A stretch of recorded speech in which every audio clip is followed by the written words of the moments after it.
부처님의 말씀으로 마음의 평안과 행복을 찾아드리는 말씀 항아리입니다. 살다 보면 우리는 가까운 사람들과의 관계에서 상처를 주고받거나 오해로 인해 멀어지는 경험을 합니다. 관계가 틀어졌을 때의 고통은 이루 말할 수 없죠. 어떻게 하면 이 깨진 관계를 다시 봉합하고 상처받은 마음을 치유하며 더욱 단단하고 평화로운 관계로 나아갈 수 있을까요? 부처님의 지혜로운 말씀 속에서 그 길을 찾아보겠습니다. 고통의 근원, 집착과 무상함의 이해. 우리가 인간관계에서 겪는 많은 고통은 사실 집착에서 비롯됩니다. 인간관계 회복을 위한 첫 번째 단계는 내려놓음입니다. 우리는 관계 속에서 종종 과거의 상처, 상대방에 대한 기대, 혹은 관계에 대한 집착 때문에 괴로워합니다. 이러한 감정들을 계속 붙잡고 있으면 관계는 결코 앞으로 나아갈 수 없습니다. 부처님께서는 모든 것은 인연 따라 생겨나고 인연 따라 사라진다고 가르치셨습니다. 관계 또한 고정된 실체가 아니라 끊임없이 변화하는 것입니다. 금강경에서는 무주상보시, 즉 어떤 모습에도 머무르지 않고 베풀라는 가르침을 줍니다. 이는 단순히 물질적인 보시만을 의미하는 것이 아닙니다. 관계 속에서 우리는 상대방에게 베풀되 그에 대한 보상을 바라거나 특정한 결과를 기대하지 않는 마음을 가질 필요가 있습니다. 내가 준 것에 대한 기대를 내려놓을 때 우리는 실망과 좌절에서 벗어날 수 있습니다. 또한 상대방이 과거에 나에게 했던 실수를 붙잡고 있는 대신 그 과거의 모습을 내려놓고 현재의 상대방을 있는 그대로 볼 때 관계 회복의 가능성이 열립니다. 우리의 마음을 비우는 것도 중요합니다. 마음속에 미움과 원망, 분노를 가득 채우고 있다면 새로운 사랑이나 이해가 들어설 자리가 없습니다. 부처님께서는 마음은 모든 것의 근원이다. 마음이 깨끗하면 모든 것이 깨끗해진다고 말씀하셨습니다. 관계에서 받은 상처나 상대방에 대한 부정적인 감정을 비워낼 때 우리는 비로소 새로운 마음으로 관계를 대할 준비를 할 수 있습니다. 마치 오래된 먼지를 털어내야 깨끗한 공간에 새로운 것을 들여놓을 수 있듯이 마음속의 앙금을 비워내는 것이 관계 회복의 시작입니다. 우리는 관계에 대한 기대를 가지고 상대방이 우리의 바람대로 행동해 주기를 바라며 이 관계가 영원히 지속될 것이라는 환상에 사로잡히곤 합니다. 이러한 변화를 받아들이지 못하고 과거의 인연에 얽매이거나 미래의 관계에 대해 불안해하는 마음이 바로 집착입니다. 금강경에서는 이러한 무상함을 강조하며 일체유위법 여몽환포영 여로여겨전 응자겨시관이라고 가르치셨습니다. 이 세상의 모든 만들어진 것들은 꿈과 같고 환상 같고 물거품 같고 그림자 같고 이슬 같고 번개와 같으니 마땅히 이와 같이 보아야 한다는 뜻입니다. 우리의 인간관계 또한 마찬가지입니다. 아무리 깊은 인연이라 할지라도 언젠가는 변하고 사라지기 마련입니다. 이러한 무상함을 마음 깊이 이해할 때 우리는 비로소 집착에서 벗어나 좀 더 자유롭고 유연한 마음으로 관계를 대할 수 있습니다. 이는 관계가 끝났을 때의 슬픔을 줄여줄 뿐만 아니라 관계가 지속되는 동안에도 상대를 있는 그대로 받아들이는데 큰 도움이 됩니다. 그렇다면 집착에서 벗어나기 위해서는 어떻게 해야 할까요? 부처님께서는 외부의 것을 바꾸려 하기 전에 자신을 아는 것이 중요하다고 말씀하셨습니다. 우리는 종종 타인의 행동이나 관계의 결과에 대해 불평하지만 사실 많은 경우 문제의 근원은 우리 자신의 내면에 있습니다. 다른 사람을 비난하기 전에 자기 자신을 돌아보라는 말씀처럼 우리의 마음 상태, 우리의 기대, 우리의 집착이 관계의 어려움을 만들어내는 가장 큰 원인일 수 있습니다. 자신을 깊이 성찰하고 자신의 마음을 다스릴 때 비로소 우리는 외부 환경에 덜 흔들리고 평화로운 관계를 만들어갈 수 있습니다. 이는 마치 우물을 파는 것과 같습니다. 외부의 물을 찾아다니기 전에 내 안에 있는 샘을 먼저 발견해야 합니다. 관계 회복의 지혜, 용서와 자비의 힘. 인간관계에서는 필연적으로 상처를 주고받게 됩니다. 오해로 인해 마음 아파하거나 타인의 잘못으로 인해 고통받을 때 우리는 분노와 미움에 사로잡히기 쉽습니다. 그러나 부처님께서는 용서와 자비야말로 관계 회복의 가장 강력한 열쇠라고 가르치셨습니다. 법화경에서는 원한으로 갚을 수 없다.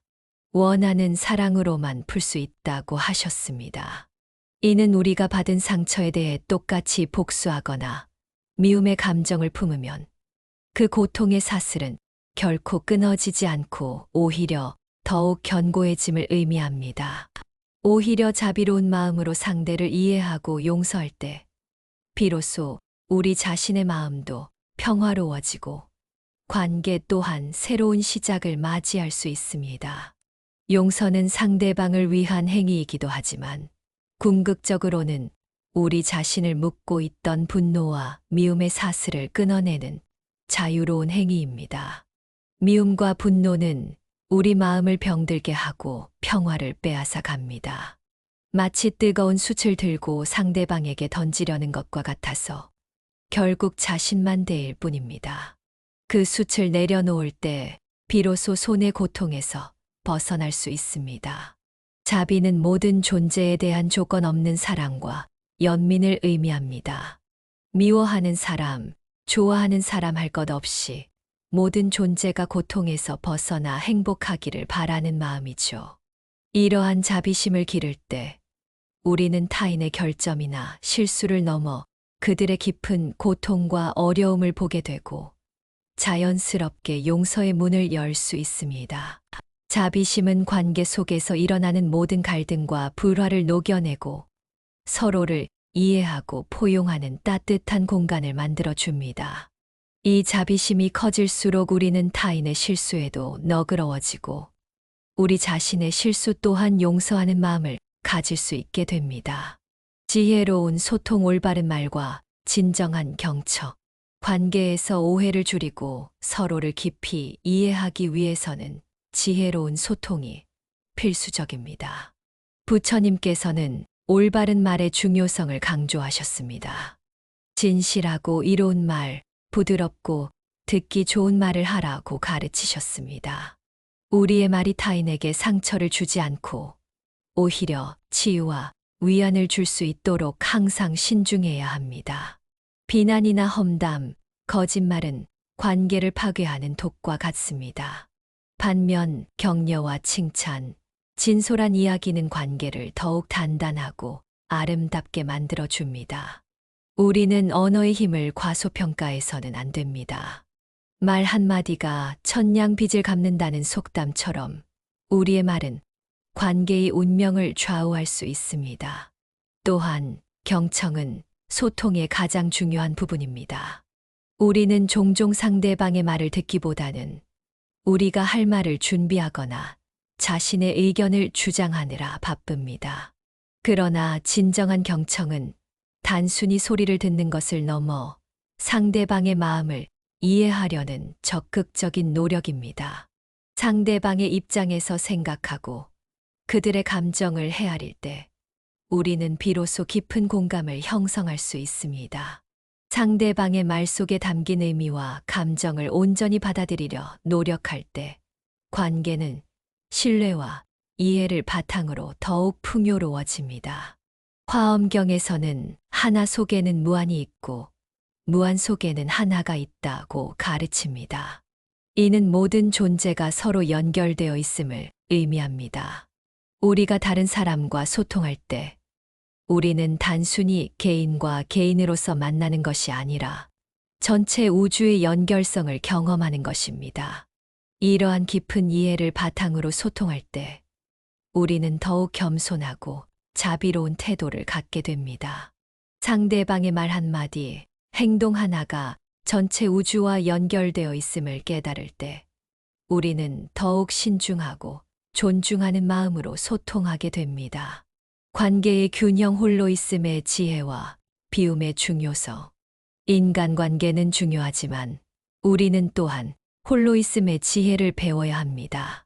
부처님께서는 때로는 고독 속에서 자신을 성찰하고 마음을 다스리는 시간을 가질 것을 권하셨습니다. 홀로 있을 때도 깨어 있으라는 말씀처럼 홀로 있는 시간을 통해 우리는 자신의 내면을 깊이 들여다보고 세상의 번잡함 속에서 잃어버렸던 진정한 자신을 발견할 수 있습니다. 외부의 자극이나 타인의 시선에서 벗어나 온전히 자신에게 집중하는 시간은 내면의 힘을 기르고 평화를 찾아가는 데 필수적입니다. 홀로 있는 시간이 부족하면 우리는 타인에게 지나치게 의존하거나 외부의 평가에 휘둘리기 쉽습니다. 건강한 인간관계를 위해서는 먼저 스스로 온전한 존재가 되어야 합니다. 자신이 행복하고 평화로울 때 우리는 타인에게도 긍정적인 영향을 미치고 더욱 건강하고 진정한 관계를 맺을 수 있습니다. 혼자 있는 시간을 통해 우리는 비로소 자신과의 관계를 정립하고 그 관계가 단단해질 때 다른 사람과의 관계 또한 흔들리지 않게 됩니다. 관계에 너무 많은 에너지를 쏟아붓지 않고 자신만의 시간을 확보하는 것은 관계의 균형을 유지하는 데 필수적입니다. 마치 숨을 들이쉬고 내쉬듯이 관계 속에서 함께하는 시간과 홀로 자신을 돌보는 시간을 조화롭게 가져야 합니다. 또한 관계 속에서 우리는 무언가를 채우려 하기보다 비우는 연습을 해야 합니다. 상대방에 대한 기대, 과거의 상처, 미래에 대한 불안감 등을 비워낼 때 비로소 관계는 더 넓고 깊은 공간을 가질 수 있습니다. 모든 관계는 배움과 성장의 기회. 마지막으로 부처님께서는 모든 관계가 우리에게 배움과 성장의 기회라고 말씀하셨습니다. 우리를 힘들게 하는 관계든, 기쁨을 주는 관계든, 모든 인연은 우리를 더 나은 존재로 이끄는 소중한 스승이 될 수 있습니다. 우리를 아프게 하는 사람들은 우리의 인내심을 시험하고 용서의 미덕을 가르쳐 줍니다. 그들이 주는 고통은 우리 내면의 어두운 부분을 들여다보고 정화할 수 있는 거울이 됩니다. 우리에게 기쁨을 주는 사람들은 사랑과 감사, 행복의 마음을 일깨워 줍니다. 그들과의 아름다운 관계는 우리가 베풀고 나눌 때 얼마나 큰 기쁨을 얻을 수 있는지 보여줍니다. 이처럼 모든 관계 속에서 우리는 자신을 발견하고 더 나은 존재로 나아갈 수 있는 귀한 기회를 얻습니다. 그러므로 어떤 관계에 있든 그 속에서 배우고 성장하려는 열린 마음을 가지세요. 모든 인연을 소중히 여기되 지나치게 집착하지 않고 흘러가는 대로 받아들이는 지혜를 기르십시오. 부처님의 가르침처럼 우리는 인연의 소중함을 알면서도 그 인연에 얽매이지 않는 자유로운 마음을 가질 수 있습니다. 이것이 바로 인간관계 속에서 진정한 평화와 행복을 찾는 길입니다. 인간관계 회복은 궁극적으로 자신과의 관계 회복에서 시작됩니다. 우리가 스스로 평화롭지 못하고 자신의 감정을 다스리지 못한다면 타인과의 관계에서도 끊임없이 어려움을 겪게 됩니다. 부처님께서는 자기 자신을 정복하는 것이 가장 큰 승리다라고 말씀하셨습니다. 이는 외부의 적을 물리치는 것보다 자신의 내면을 다스리는 것이 더 중요함을 의미합니다. 관계를 회복하는 과정에서 우리는 종종 상대방에게만 초점을 맞추지만 사실 이 시간은 우리 자신을 깊이 성찰할 수 있는 기회가 됩니다. 관계에서 발생한 문제 속에서 나의 어떤 부분이 작용했는지, 나의 어떤 습관이나 마음가짐이 관계를 어렵게 만들었는지 냉정하게 돌아볼 필요가 있습니다. 이러한 자기 성찰을 통해 우리는 자신을 더 잘 이해하게 되고 앞으로의 관계에서 같은 실수를 반복하지 않도록 성장할 수 있습니다. 또한 관계 회복을 서두르지 않고 자신만의 평화를 찾는 시간을 갖는 것도 중요합니다. 상대방에게 끊임없이 매달리거나 관계가 회복되지 않을까봐 불안해하는 대신 잠시 거리를 두고 자신을 돌보는 시간을 갖는 것입니다. 명상, 자연 속에서 걷기, 좋아하는 음악 듣기 등 자신에게 평화를 주는 활동을 통해 내면의 안정을 되찾아야 합니다.